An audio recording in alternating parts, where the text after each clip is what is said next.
C'est en pleine nuit que les chars et blindés israéliens ont pénétré dans le camp de réfugiés de Jénine, bastion de plusieurs groupes palestiniens. Officiellement, pour y arrêter 2 suspects recherchés. L'armée israélienne reconnaît avoir été confrontée à une très forte résistance, plusieurs de ses soldats ayant été la cible de tirs nourris. Les témoins font état d'affrontements d'une rare intensité. Parmi les victimes palestiniennes, un adolescent de 15 ans. Quand les soldats israéliens ont commencé leur intervention, il a couru vers eux. Il voulait mourir après que son ami Omar a été tué. La mort de son ami Omar a été très douloureuse pour lui.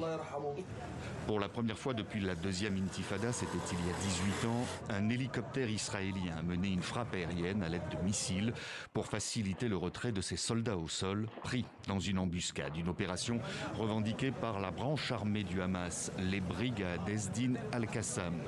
L'autorité palestinienne dénonce une nouvelle matinée sanglante à Jénine. Le silence international et les doubles discours encouragent ce gouvernement extrémiste à pratiquer plus de meurtres, de destruction et d'intimidation contre notre peuple.